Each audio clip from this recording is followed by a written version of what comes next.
trucks out of suburbs. It provides a safety corridor, and it provides something that, as Nicole pointed out, that every other state takes for granted. We can't have trucks coming down through one of the most dangerous intersections and road corridors in our country and pretend that nothing is to be done about it. The Prime Minister came to Adelaide and he promised 50% funding for this project. That meant that the South Australian government wasn't going to go ahead with this project because their argument is that it should have been 80-20 like other jurisdictions have had. And today our announcement means that a Commonwealth government, a coalition government, will contribute 80% of the cost of this project, and that will mean that the South Australian state government has money spare to spend on other road projects. I think this is a really important point. We not only get this road built under the coalition plan, but it also allows other investments to be made by the South Australian government into other road projects for the same amount of overall spend. Now, the Prime Minister has this trick that he's demonstrated over the last couple of years where they make these announcements and then after the election they cut the funding, which is exactly what happened in 2023 when this project was supposed to have commenced. So our plan is to get this bypass built. The money's on the table now. It starts this year, and we can work closely with the South Australian government to see this come to fruition. The other thing, of course, that we're saying to South Australians is that at this election, if you support our candidates here in South Australia, if you support a coalition government, we'll slash the price of petrol and diesel by 25 cents a litre. And depending on where you live in the country, that's somewhere between about $14 and $20 every tank that you fill up every week. And for a family at the moment that's really struggling, that's immediate relief, immediate cost of living relief. Whereas the Prime Minister's promising in 15 months' time, 70 cents a day by way of tax cut, which is just not going to cut it. So we will always be better economic managers. And as Angus pointed out, there are significant headwinds coming our way.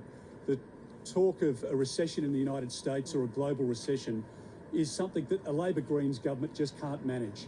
And I want to make sure that I can lift the living standards of every Australian. And our plan is designed to do exactly that. We know people are hurting under the last 3 years of Labor. We know that groceries are up by 30%. We know that electricity is up by 34%, that gas is up as well by over 30%. It's a really troubling time for Australians, and particularly those who are looking to retire in the not too distant future, where they've got equities and they've got investments in the share market. They want a government at the federal level who can manage the economy well, and it's only a federal government that can do that. Now, we've got lots of time. We'll start over here and then we'll come around. Andrew, you start. Yes, mate.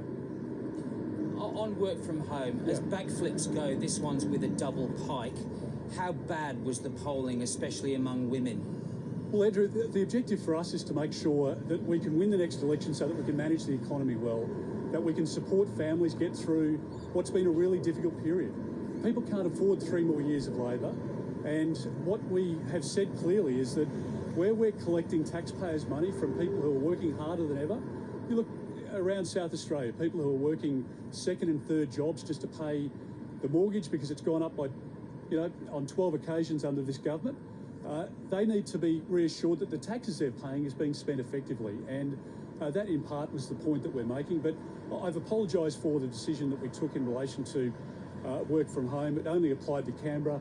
Labor's run this scare campaign, and I think we bring an end to that today, and we strongly support flexible workplace arrangements, and it never had any application to any part of the economy except for the public service in Canberra, but that's not how Labor's portrayed it.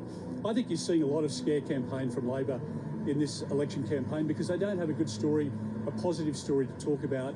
If they had achieved success for families and for our economy... Viewers on ABC TV are leaving us. We'll bring you more of this live event over on the ABC News channel. Of course, that hasn't happened. So we'll come here and then we'll come across. Peter Dutton, that didn't quite answer the question. Are you conceding this policy was unpopular with female voters? We got it wrong and we've apologised for it.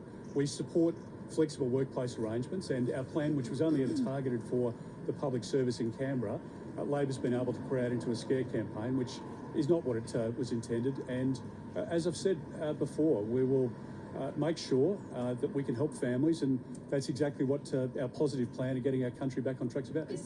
On the 41,000 public servant cuts that are now going to only be taken away through natural attrition and hiring freezes, over the last couple of years there's been about an average of 6,000 people leave the APS. So is it responsible management of the economy to be banking on savings that you can't control if you're not going to be actively cutting those numbers?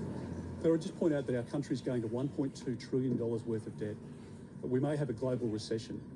People are going to see the value of their superannuation funds really dramatically decrease if that happens. Labor can't manage money, they can't manage the economy, which is why they always tax. And our policies are about helping Australians. I want to improve the living standards of every Australian. Over the last 3 years, people have gone backwards. There's been a household recession in this country. Families are $50,000 worse off. So we have to be responsible in the way in which we manage the economy.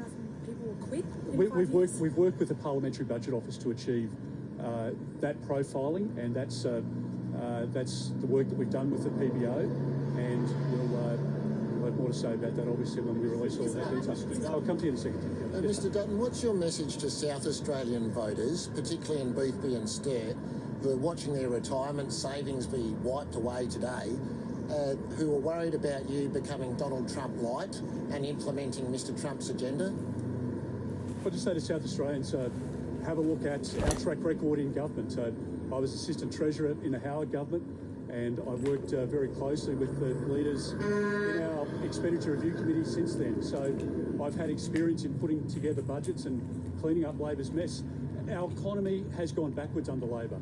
They've racked up $1.2 trillion worth of debt. Australians are paying the interest bill of Labor's reckless spending. There's been $425 billion of spending under this government. And I think South Australians who want the economy managed well will know that only a Liberal government can deliver that. And you can only get a Liberal government if you're supporting the candidates behind me. And if we do that, we can help families. There have been countless small business families destroyed under this government over the last 3 years, including here in South Australia. There are 272 general practices that have closed across our country over the last 3 years. Just think about that. They're small businesses. People can't afford to go to see a doctor. Bulk billing rates in South Australia are down by 16% in some parts. The Prime Minister wants to tell you that there's nothing to see here, that everything's rosy, that you should be grateful, you've never had it better. That is not the experience of South Australian families and small businesses, nor is it the story across the country. And what I would say to Australians is that we have the experience and we have the team, a united team, to be able to manage our economy through difficult times. If we are to face a global recession, if we are to face a recession in the United States, you don't want a Labor Greens government in charge in Canberra. That will be a disaster for your retirement plans. It will be a disaster for the economy, which means job losses. The other thing that we know about a big spending Labor Greens government is that it's inflationary. And Australian families, if they vote for Mr Albanese, will get higher interest rates, they get higher electricity prices, higher gas prices, and greater uncertainty in the labour market, and that is a disaster.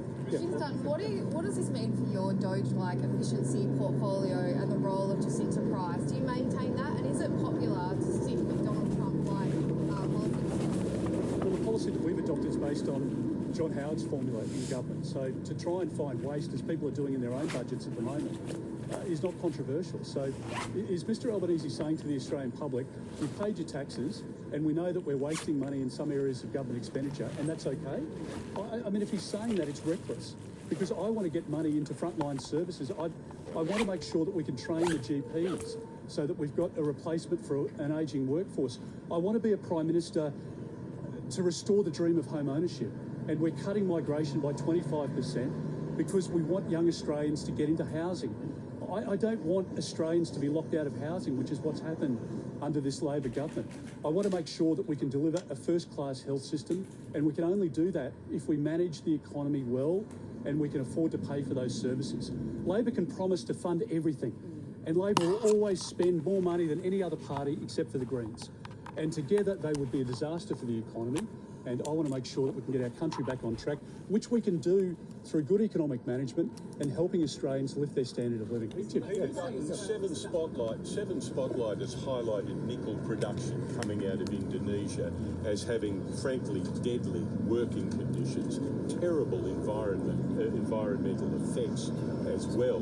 Given that it's production in another country that you couldn't control as Prime Minister, but it's our battery demand in electric cars that drives this kind of production. How would you handle that as Prime Minister? Well, Tim, when we were in government, we introduced the modern slavery arrangements. So we asked businesses to look back through their manufacturing and supply chain processes and to give assurances that people aren't being exploited in the production of clothes or of cars or of goods that we use across the economy otherwise. Now, it's obvious that Chris Bowen doesn't have an answer. The Prime Minister this morning squibbed it and couldn't provide a response. I think Chris Bowen should stand up today and explain what the government's doing in relation to what's a very serious issue. We have a very close relationship with Indonesia, a very important partner, but if there are troubling practices, we should be mature enough in the relationship to talk about that. So I think the government should advise what they know about it. Obviously, we haven't had a briefing as an opposition, but we put in place legislation designed to protect people who are manufacturing goods and services for consumption here in Australia. Would you tell Indonesia to clean it up? Would you tell them that? Well, again, Tim, I think the first step is to hear from the government about what they know. Have they spoken to Indonesia? Don't forget that Chris Bowen is the minister responsible, and we haven't heard much from Chris Bowen in this campaign. And I think it'd be great if Australians could see more of Chris Bowen over the course of this campaign and hear more of his ideas about massive increases in electricity prices, massive increases in gas prices. And one thing that you know about the Albanese government is that if they're re-elected, the cost of groceries are going to go higher, the cost of electricity will go higher, the cost of everything in your budget will go higher if we get a Labor Greens government. And that's why we need to get our country back on track. Our country's heading in the wrong direction at the moment under a bad government. And the Prime Minister can talk about everything that's happening here and domestically, but he's the one responsible for the cost of living going backwards here in Australia, and I just don't think Australians can afford 3 more years of this government. Do you agree with Nicole Flint that without Boothby it's difficult to see a way to a Dutton Prime Ministership? Yes, I do. I think it's absolutely integral to our success that we win seats here in South Australia, and Nicole is demonstrated, as the other candidates have here. Tony Passon, as a sitting member, has done a fantastic job, but Nicole's demonstrated a great capacity to deliver for her local community. She spoke about the road projects where she'd achieved success. She has a great affinity with people. The work that she's done on endometriosis and women's health more generally is something we've been incredibly supportive of. In fact, we announced, and Nick has helped write part of that policy, we announced it a couple of years ago, and we've continued to support investment into providing support for women's health. And I think Nicole is seen as a hard worker. She's out 7 days a week at the moment, and I think she can win Boothby, but we need to win Boothby and other seats here in South Australia. Did we miss one before? I know you had one before as well, so we'll come back. Yes, we'll start here. Yeah. Polling has shown that the coalition is struggling to gain traction with women, and certainly the work from home policy and the disendorsement of the Whitlam candidate making remarks about serving women who serve in the ADF force don't help with that. You've got less than 4 weeks to sort of turn that perception around. Are you confident that you'll be able to do that? If so, how? Yeah, look, as I say, we made a mistake in relation to the work from home policy, and Labor turned that into a scare campaign, as they've done with Medicare. Bulk billing rates have plummeted under Labor, and they want to tell you that there's a great story about how easy it is to get to see a doctor and how affordable it is. It's not. The out-of-pocket expenses to go and see a doctor under this government have just climbed dramatically. So I would just look at the facts in relation to Mr Albanese's statement as opposed to the scare campaign.